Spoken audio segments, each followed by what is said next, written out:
Good morning students, welcome to maths cafe. Students, आज हम discuss करेंगे एक्सरसाइज 6.2 के remaining questions. So let us start with question number 4। Question number 4 में हमें given है, ये फिगर हमें ऑलरेडी गिवन है बुक में, कि यहाँ पे हमें P Q is parallel to S T. P Q R angle is given 110 and angle R S T is given 130 degree, ये हमें गिवन है। And we have to find angle Q R S, ये angle हमें यहाँ पर निकालना है। तो यहाँ पर हमें कंस्ट्रक्शन करनी पड़ेगी। हम क्या कंस्ट्रक्शन कर रहे हैं कि हम इस पी क्यू को ही आगे एक्सटेंड कर रहे हैं। ठीक है, पी क्यू को ही हमने आगे एक्सटेंड कर दिया। इसको यहाँ पर हमने कुछ नाम दे दिया, let it be A and it be. Okay, so construction में हमने किया extend P Q to B. P Q को ही बी तक एक्सटेंड कर दिया। जब इसको हमने एक्सटेंड किया, इट मीन्स कि हमारी पी बी जो है वो एस टी के पैरेलल होगी। Is it clear? तो मैंने यहाँ पे ब्रैकेट में लिख दिया कि हमारी जो पी बी है that is parallel to S T, क्योंकि इस पैरेलल रे को ही हमने एक्सटेंड किया है आगे। अब हमारे पास देखिए, इस पी बी लाइन के ऊपर क्यू आर क्या है, एक रे है। इट मीन्स कि जे पी क्यू आर और एंगल आर क्यू ए, ये दोनों का सम कितना हो जाएगा 180, क्योंकि ये क्या बना रहे हैं, linear pair. Angle P Q R plus angle R Q A is equal to 180। Reason क्या है, लीनियर पेयर।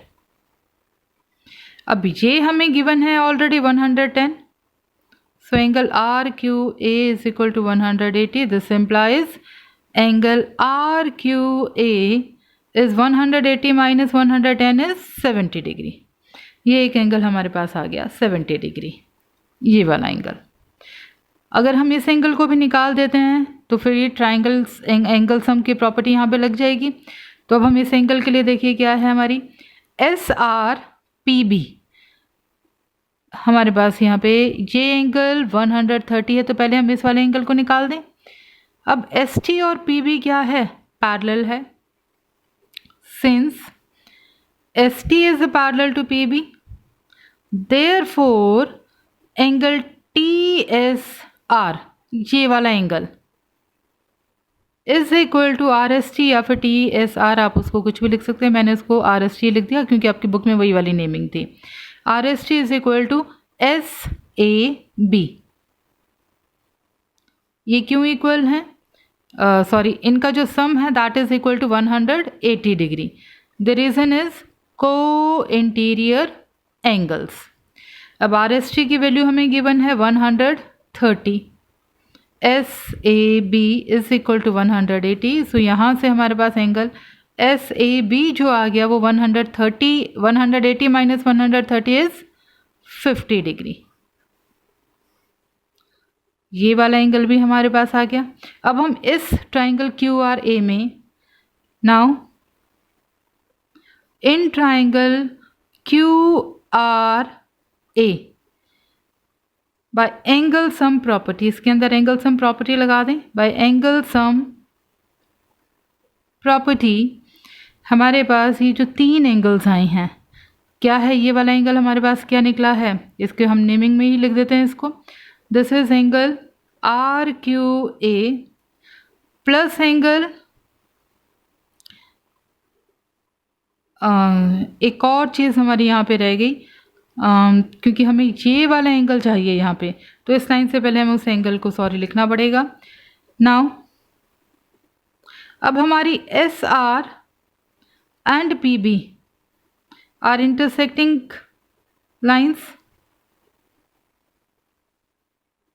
अगर ये इंटरसेक्टिंग लाइंस हैं तो इसका मतलब ये दोनों एंगल्स हमारे पास क्या होंगे, इक्वल होंगे। They are vertically opposite angles.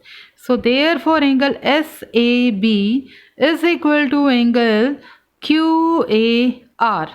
The reason is vertically opposite angles and this implies angle QAR हमारे पास कितना हो गया SAB के इक्वल, दैट इज 50 डिग्री। अब हम वो कॉन्सेप्ट यहाँ पे यूज करेंगे कि now in triangle QRA bye angle sum property. अब हम एंगल सम प्रॉपर्टी यहाँ पर लगाएंगे। Angle RQA plus angle RQA plus angle QAR plus angle this one R, इसका नाम जो हमने बुक में हमें क्वेश्चन में दिया वही यूज कर लेंगे, QRS is equal to 180 degree. आप इसको यहाँ पे QRA भी लिख सकते हैं।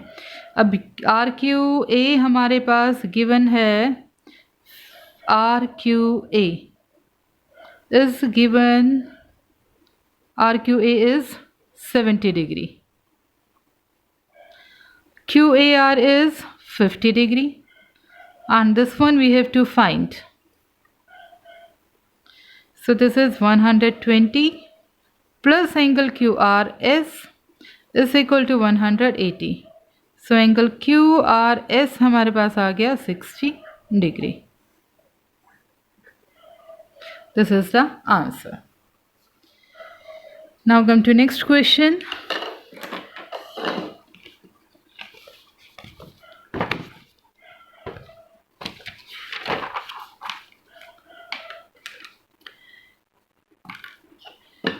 Next is question number 5 and figure is given in your book.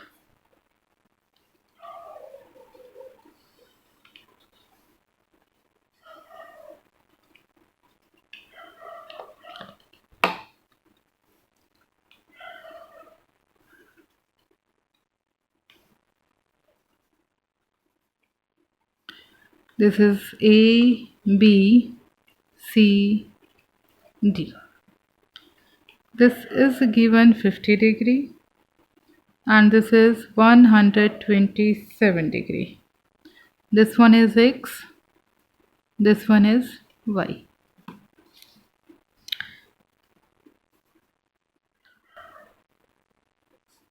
Given है हमारे पास AB is parallel to CD. Angle APQ is 50 degree. Angle PRD is 127 degree. To find X and Y. Now solution देखिए। अब इस question में AB और CD parallel raise हैं। It means कि PQ हमारे पास क्या हो गई, ट्रांसवर्सल हो जाएगी। अगर ये ट्रांसवर्सल है तो हमारे पास एंगल ये जो 50 है और ये X हमारे पास क्या हो जाएंगे, इक्वल। अब हमारे पास since AB is parallel to CD, PQ is transversal, so therefore angle APQ is equal to angle PQR. The reason is alternate interior angles. This implies APQ क्या है 50 और PQR क्या है हमारा X, और we can say X is equal to 50 degree.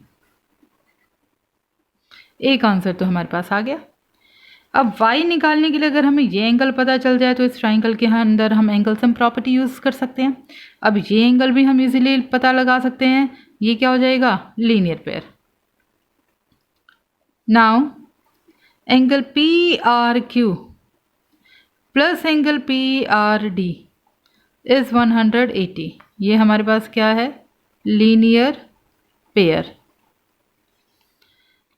PRQ हमें नहीं पता, इसको हमने एज इट इज लिखा। PRD हमें गिवन है 127 डिग्री।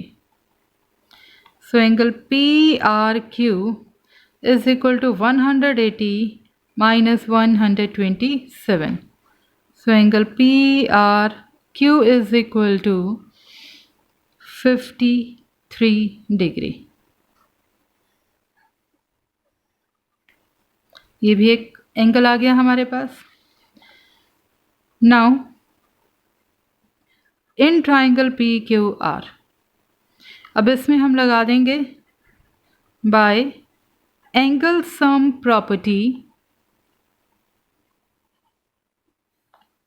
आपका angle x plus angle y plus angle PRQ, ये सब मिलके क्या हो जाएगा 180. x की वैल्यू हमें पता है 50 डिग्री, y हमें फाइंड आउट करना है, PRQ की वैल्यू हमने ऑलरेडी निकाली है 53 degree. So y plus 103 degree is equal to 180 degree and y is equal to 180 minus 103, और सब्ट्रैक्ट करने के बाद हमारे पास ये आ जाएगा 77 degree. and this is the answer. Now come to the last question of this exercise.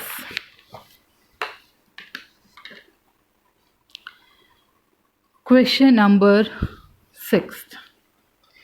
Sixth question में देखिए जो हमें फिगर गिवन है यहाँ पर, पहले मैं फिगर यहाँ पे ड्रॉ कर रही हूँ, after that I will read the question. जो बुक में फिगर गिवन है उसी को हमने यहाँ पे ड्रॉ कर दिया. This is PQ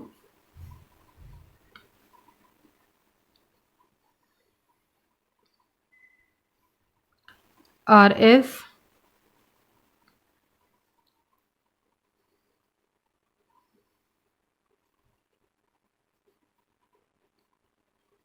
A B and D, and this one point is C. First I will read the question. Question जो हमें यहाँ पर given है, देखिए PQ and RS are two mirrors. ये दो mirrors हैं. They are placed parallel to each other. An incident ray AB is an incident ray, strikes the mirror PQ के ऊपर ये आ रही है, और जब ये इसके ऊपर स्ट्राइक करेगी तो उसके बाद जो रिफ्लेक्टेड है दैट इज द BC. जो रिफ्लेक्टेड रे है it moves along the path BC और then it strikes the mirror RS mirror पर ये टकराएगी और फिर से क्या होगा, दोबारा से रिफ्लेक्ट होगी यहाँ से back along CD. Then prove that. What we have to prove here is AB is parallel to CD. हमें AB और CD को पैरेलल प्रूफ करना है यहाँ पर. ठीक है, गिवन हमारे पास क्या है, गिवन मैं यहाँ ऊपर लिख रही हूँ. इसमें गिवन हमारे पास क्या क्या है, इसके अंदर हमें गिवन है PQ and RS are parallel. ठीक है, okay. AB strikes PQ at B. BC strikes RS at C and reflects back along CD. जो क्वेश्चन में गिवन था वो हमने सारा यहाँ पे लिख दिया. Now proof. अब प्रूफ में हम यहाँ पे कंस्ट्रक्शन कर रहे हैं, क्योंकि आप अपनी साइंस में भी इस कॉन्सेप्ट को पढ़ते हैं कि जब भी हमारे पास रेज इस तरह से आती हैं तो यहाँ पर एक नॉर्मल रे भी होती है जो कि क्या होती है, हमारी परपेंडिकुलर होती है मिरर के. तो ये हमारी यहाँ पे नॉर्मल रे है. ठीक है, अब हमारे पास जब कोई भी रे जो है स्ट्राइक करती है तो वो एंगल क्या बनाती है यहाँ पे, एंगल ऑफ इंसिडेंस. और जिस एंगल से वो रिफ्लेक्ट होती है उसको हम क्या कहते हैं, एंगल ऑफ रिफ्लेक्शन. तो हम ये कॉन्सेप्ट साइंस में करते हैं कि angle of incidence is equal to angle of reflection. तो ये हम कॉन्सेप्ट यहाँ पर यूज़ करेंगे। ठीक है, अब यहाँ तो मैं आई आर दो जगह हमारे पास इंसिडेंट हो रही है और रिफ्लेक्ट हो रही है, तो आई आर नहीं करेंगे, हम उसको कुछ नोटेशन दे देते हैं। Let it B angle 1, it be angle 2, this is angle 3 and this is angle 4।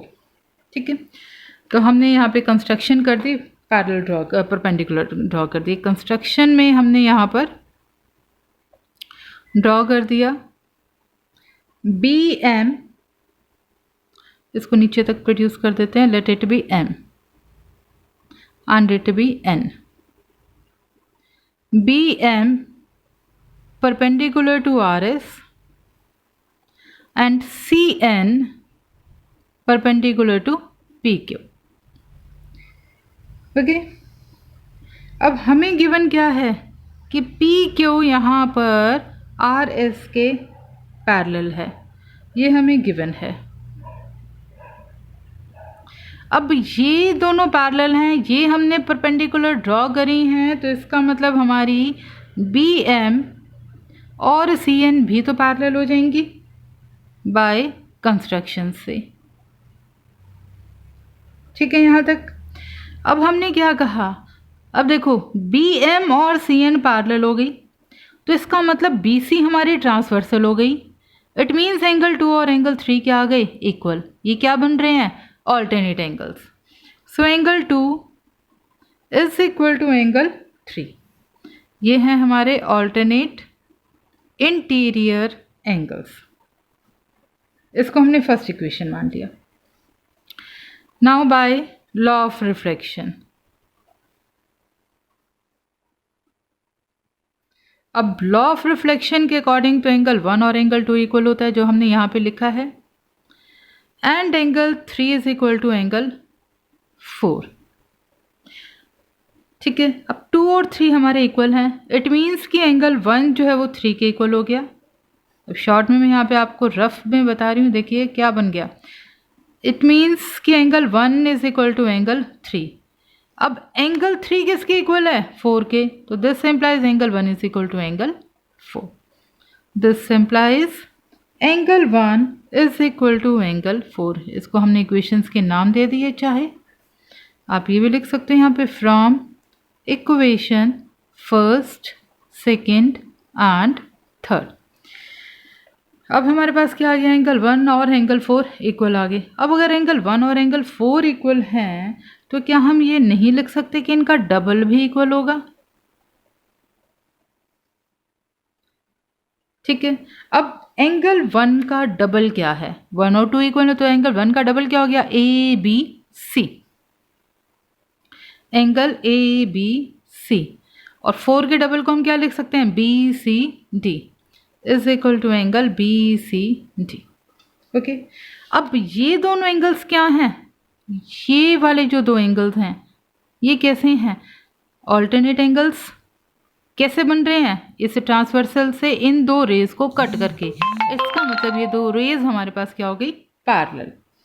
Since they form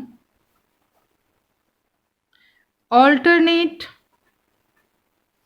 interior angles, therefore AB is parallel to CD, hence proved। और हमारी एक्सरसाइज 6.2 इस क्वेश्चन के साथ ख़त्म हो गई। नेक्स्ट वीडियो में हम नेक्स्ट एक्सरसाइज डिस्कस करेंगे। Thank you and have a nice day.